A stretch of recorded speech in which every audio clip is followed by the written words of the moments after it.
Hello बच्चों, आज हम अपनी पाठ्य पुस्तक आरोह भाग 2 कक्षा 12वीं की गद्य खंड से पाठ नमक को पढ़ेंगे। इसकी जो लेखिका है वो है रज़िया सज्जाद ज़हीर। लेखिका का जीवन परिचय पहले पढ़ते हैं। रज़िया सज्जाद ज़हीर का जन्म 15 फरवरी 1917 को राजस्थान के अजमेर में हुआ था। इन्होंने बीए तक की शिक्षा घर पर रहकर ही प्राप्त की। शादी के बाद इन्होंने इलाहाबाद से उर्दू में एमए की परीक्षा उत्तीर्ण की। सन 1947 में अजमेर से लखनऊ आई और वहां करामत हुसैन गर्ल्स कॉलेज में पढ़ाने लगी। सन 1965 में इनकी नियुक्ति सोवियत सूचना विभाग में हुई। इन्हें सोवियत भूमि नेहरू पुरस्कार, उर्दू अकादमी उत्तर प्रदेश, अखिल भारतीय लेखिका संघ अवार्ड से नवाजा गया। इनका निधन 18 दिसंबर सन 1979 को हुआ। इनकी रचनाएं देखिए। ये मूलभूत वैसे उर्दू की कहानी लेखिका हैं। इन्होंने उर्दू कहानियों के संग्रह का नाम जो था जर्द गुलाब के नाम से जो थी इनकी रचनाएं वो प्रमुख थी। साहित्यिक विशेषताएं। आधुनिक उर्दू कथा साहित्य में इनका महत्वपूर्ण स्थान है। इन्होंने कहानी, उपन्यास व बाल साहित्य भी लिखा है। इन्होंने मौलिक लेखन तो किया ही है, साथ ही अन्य भाषाओं के साहित्य का भी उर्दू में अनुवाद किया है।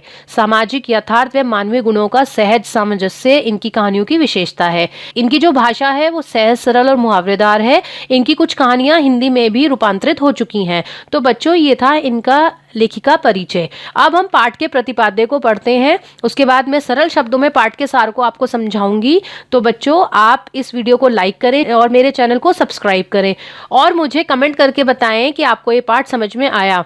बच्चों, आपके एग्जाम आने वाले हैं तो इस हिसाब से आप इस पाठ को ध्यान से सुने ताकि आपकी जल्द से जल्द एग्जाम की तैयारियां हो जाएं। देखो प्रतिपाद्य देखिए। नमक कहानी भारत पाक विभाजन के बाद सरहद के दोनों तरफ के विस्थापित पुनः बसे जनों के दिलों को टटोलती एक मार्मिक कहानी है। यानी कि जो भारत पाक विभाजन हुआ था उसके बाद जो लोग दोबारा आकर विस्थापित यानी अलग अलग हो गए थे लेकिन पुनः आकर बस गए, एक दूसरे के दिलों के टटोलने वाली जो मार्मिक कहानी है।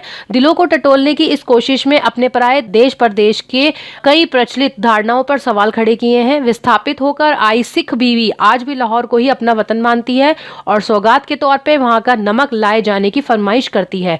कस्टम अधिकारी नमक ले जाने की इजाजत देते हुए दिल्ली को अपना वतन बताता है। इसी तरह भारतीय कस्टम अधिकारी सुनील दास गुप्ता का कहना है, मेरा वतन ढाका है। राष्ट्र राज्यों की नई सीमा रेखाएं खींची जा चुकी हैं और मजहबी आधार पर लोग इन रेखाओं के इधर उधर अपने जगह मुकर्रर कर चुके हैं। इसके बावजूद जमीन पर खींची गई रेखाएं उनके अंतर मन तक नहीं पहुंच पाई हैं। एक अनचाही अप्रीतिकर बाहरी बाध्यता ने उन्हें अपने अपने जन्म स्थानों से विस्थापित तो कर दिया है पर वह उनके दिलों पर कब्जा नहीं कर पाई है। नमक जैसी छोटी सी चीज का सफर पहचान के इस मार्मिक पहलू को परत दर परत उखाड़ देता है। यह पहलू जब तक सरहद के आर पार जीवित है तब तक यह उम्मीद की जा सकती है कि राजनीतिक सरहदें एक दिन बेमानी हो जाएंगी। लाहौर के कस्टम अधिकारी का ये कथन बहुत सारगर्मित है। उनको यह नमक देते वक्त मेरी तरफ से कहिएगा कि लाहौर अभी तक उनका वतन है और दिल्ली मेरा, तो बाकी सब राफ्ता राफ्ता ठीक हो जाएगा। तो बच्चों, इस कहानी में हमें नमक के माध्यम से बताए हैं कि जब हम अलग भी हो गए हैं, मतलब भारत पाकिस्तान चाहे अलग भी हो गया है, लेकिन जो वहाँ के लोग यहाँ बसे हुए हैं और यहाँ के लोग वहाँ बसे हुए हैं, उनमें आज भी अपने राष्ट्र, अपने देश को लेकर वही प्यार, वही समर्पण की भावना है। लेकिन जहाँ वो रह रहे हैं वो भी उनका देश है। तो इसी तरह से इस पाठ के माध्यम से आपको जो है ये देखने को मिलेगा कि विस्थापित हुए लोग भी उनके मन में आज भी अपने राष्ट्र, अपने देश के प्रति क्या भावना है। तो बच्चों, आइए इसका सारांश समझते हैं सरल शब्दों में। सफिया अपने पड़ोसी सिख परिवार के यहाँ कीर्तन में गई थी। वहां एक सिख बीवी को देखकर वह हैरान हो गई क्योंकि उसकी आंखें, भारी भरकम जिस्म, वस्त्र आदि सब सफिया की मां की तरह लग रहे थे। सफिया की प्रेम दृष्टि से प्रभावित होकर सिख बीवी ने उसके बारे में अपनी बहू से पूछा। जब उसे पता चला कि वह सुबह लाहौर जा रही है तो वे लेखिका के पास आकर लाहौर की बातें करने लगी। उसने बताया कि वे विभाजन के बाद भारत आई थी, उनका वतन तो लाहौर ही है। कीर्तन समाप्त होने के समय सफिया ने लाहौर से कुछ लाने के लिए पूछा।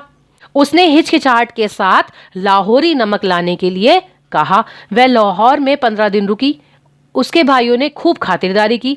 मिलने वाले अनेक उपहार लेकर आए। उसके सामने सेर भर लाहौरी नमक की पुड़िया ले जाने की समस्या थी। पुलिस अफसर भाई ने इसे गैर कानूनी बताया तथा व्यंग किया कि भारत के हिस्से में अधिक नमक आया था, लेकिन इस पर झुंझला गई तथा भारत ले जाने की जिद की। मतलब कि आप समझ रहे हो कि वो नमक ले जाना चाहती थी, लेकिन वो गलत होता, गैर कानूनी होता, तो वो जरा सा नमक ले जाने में इतनी परेशानी आ रही थी उसके सामने कि उसे समझ नहीं आ रहा था कि वो कैसे लेके जाए। भाई ने कस्टम की जांच का हवाला दिया तथा बेइज्जती होने का डर जताया। लेखिका उसे चोरी से ले जाना चाहती थी, वह प्रेम की चीज को शालीनता से ले जाना चाहती थी, परंतु भाई ने कानून की सख्ती के विषय में बताया। अंत में वह रोने लगी तथा भाई सिर हिलाकर चुप हो गया। अगले दिन 2 बजे उससे रवाना होना था। उसने सारी रात पैकिंग की, सारा सामान सूटकेस व बिस्तर बंद में आ गया। अब किन्नू की टोकरी तथा नमक की पुड़िया ही शेष रह गई थी। गुस्सा उतरने पर भावना के स्थान पर बुद्ध धीरे धीरे हावी हो रही थी। उसने किन्नू के ढेर के नीचे नमक की पोटली छिपा दी। आते समय उसने देखा कि भारत से केले जा रहे थे तथा पाकिस्तान से किन्नू आ रहे थे। कोई जांच नहीं हो रही थी, इस तरह नमक सुरक्षित पहुंच जाएगा। फिर वह सो गई।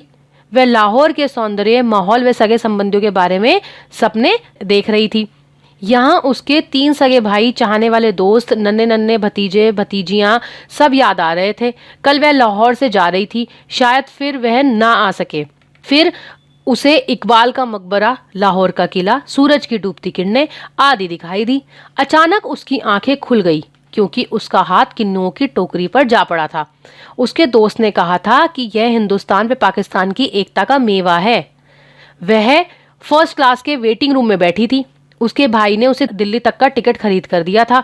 वह सोच रही थी कि आसपास सिर्फ वही जानती थी कि टोकरी की तह में किन्नुओं के नीचे नमक की पुड़िया है, यानी उसे डर लग रहा था। जब सामान्य कस्टम जांच के लिए जाने लगे तो उसने फैसला किया कि मोहब्बत का यह तोहफा वह चोरी से नहीं ले जाएगी। उसने जल्दी से पुड़िया निकाली और हैंडबैग में रख ली।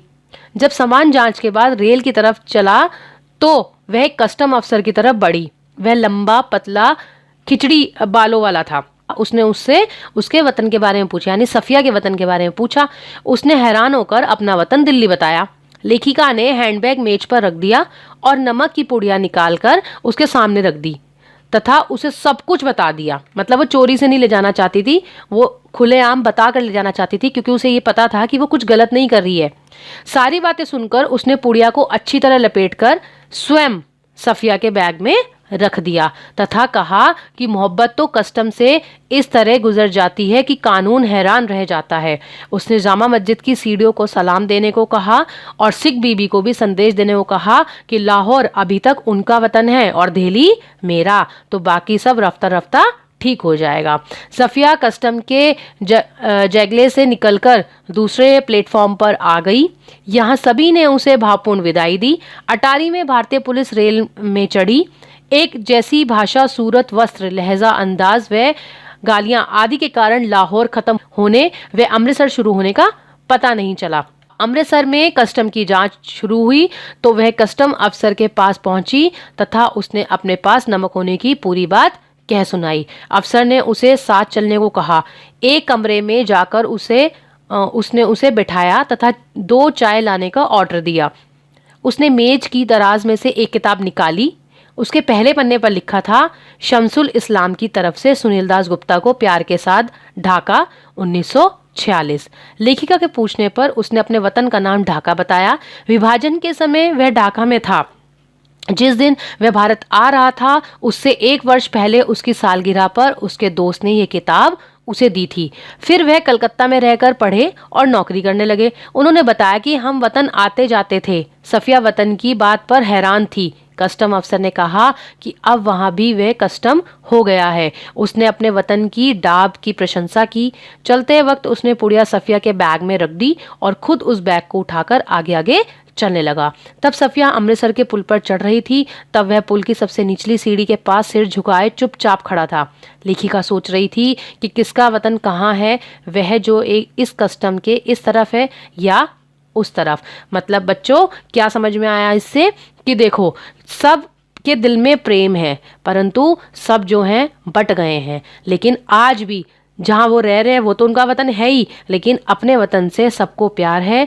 और सही काम के लिए कभी भी झूठ बोलकर नहीं करना चाहिए। जब आपको पता है कि आप कोई काम सही कर रहे हैं तो आप उसको निडर होके करें।